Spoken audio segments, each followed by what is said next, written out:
বিচারের ক্ষেত্রে কোনো সহানুভূতি পাবেন না শেখ হাসিনা, সাজা পাচ্ছে সর্বোচ্চ। মানবতাবিরোধী অপরাধের মামলার রায় দেওয়ার ক্ষেত্রে নারী হিসেবে ক্ষমতাচ্যুত প্রধানমন্ত্রী শেখ হাসিনাকে কোনো সহানুভূতি দেখানো হবে না বলে আশা করছেন স্বরাষ্ট্রপক্ষের আইনজীবী প্রসিকিউটর গাজী মনোয়ারুল হোসাইন তামিম। তিনি বলেন, রায়ের ক্ষেত্রে সাধারণ আইনেও তেমন কিছু নেই, এই আইনেও নেই, অর্থাৎ রায় প্রদানের ক্ষেত্রে তিনি নারী হোক বা পুরুষ, তিনি কি অপরাধ করেছেন তার তীব্রতা বিবেচনা করে রায় দেওয়া হবে। রোববার 16 নভেম্বর এক ব্রিফিংয়ে এসব তথ্য জানান তিনি। রাষ্ট্রীয় সম্প্রচার চ্যানেল বিটিভি ও আন্তর্জাতিক অপরাধ ট্রাইব্যুনালের অফিসিয়াল ফেসবুক পেজে একযোগে রায় ঘোষণা সম্প্রচার করা হবে বলেও জানান প্রসিকিউটর তামিম। জনগণের কাছে রায়ের স্বচ্ছতা তুলে ধরতে তো সোমবার 17 নভেম্বর বাংলাদেশ টেলিভিশনে সরাসরি সম্প্রচার করা হবে বলেও জানান তিনি। অপরাধ প্রমাণ হলে আন্তর্জাতিক অপরাধ ট্রাইব্যুনাল আইনে নারী হিসেবে শেখ হাসিনার বিশেষ সুবিধা পাওয়ার সুযোগ নেই জানিয়ে তিনি বলেন, রায়ের ক্ষেত্রে আসামি নারী হোক পুরুষ হোক, তিনি তার অবস্থানে থেকে কি অপরাধ করেছেন সেই অপরাধের গ্র্যাভিটি বিবেচনা করে শাস্তি দেওয়া হবে। মামলা প্রমাণ না হলে খালাস দেওয়া হবে। প্রসিকিউটর তামিম আরও বলেন, ফৌজদারি কার্যবিধিতে জামিনের ক্ষেত্রে নারী, অসুস্থ ব্যক্তি কিংবা কিশোর, বালক, শিশুদেরকে সুবিধা দেওয়া আছে, কিন্তু রায়ের ক্ষেত্রে আমাদের সাধারণ আইনেও নারীকে কোনো আলাদা সুবিধা দেওয়া হয়নি। এ বিষয়ে ট্রাইব্যুনাল আইনে কোনো আলাদা প্রিভিলেজ নেই।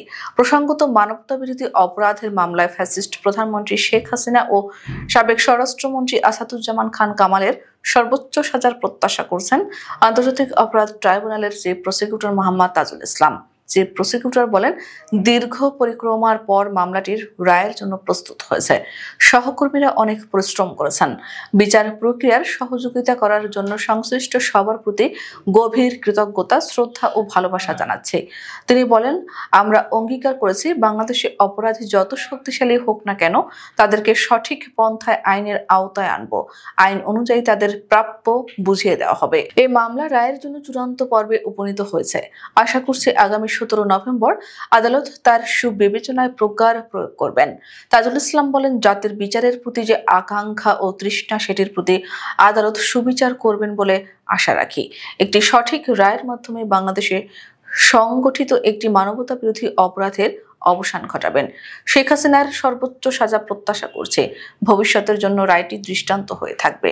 উল্লেখ্য, ছাত্র জনতার অভ্যুত্থানে ক্ষমতাচ্যুত সরকার সেই সময়ের ক্ষমতাসীন দল আওয়ামী লীগের শীর্ষ নেতৃত্বের বিরুদ্ধে গুরুতর মানবাধিকার লঙ্ঘনের প্রমাণ পেয়েছে জাতিসংঘের তথ্যানুসন্ধান দল। স্বৈরাচারী সরকার নিরাপত্তা বাহিনী, গোয়েন্দা সংস্থা এবং দল ও সহযোগী সংগঠনগুলোকে যুক্ত করে মাত্রাতিরিক্ত বল প্রয়োগ করেছে। বিচার বহির্ভূত হত্যা, নির্বিচার মারণাস্ত্র দিয়ে গুলি, গ্রেপ্তার, নির্যাতন, চিকিৎসা পেতে বাধা দেওয়ার মতো গুরুতর মানবাধিকার লঙ্ঘন করেছে সরকার। মূলত ক্ষমতায় টিকে থাকতে আন্দোলনকারীদের উপর মাত্রাতিরিক্ত বল প্রয়োগে সরাসরি নির্দেশ দিয়েছিলেন তৎকালীন প্রধানমন্ত্রী শেখ হাসিনা ও সাবেক স্বরাষ্ট্রমন্ত্রী আসাদুজ্জামান খান। বাংলাদেশে 2024 সালের 1 জুলাই থেকে 15 আগস্ট সংঘটিত ঘটনা প্রবাহ বিশ্লেষণ করে জাতিসংঘের মানবাধিকার বিষয়ক হাই কমিশনারের দপ্তরের তথ্যানুসন্ধান প্রতিবেদনে এই চিত্র উঠে এসেছে। 114 পৃষ্ঠার এই প্রতিবেদনে ওই সময়ের নৃশংসতা ও মানবতা বিরোধী অপরাধের জন্য বিগত সরকার ও শাসক দল আওয়ামী লীগকে সরাসরি দায়ী করা হয়েছে।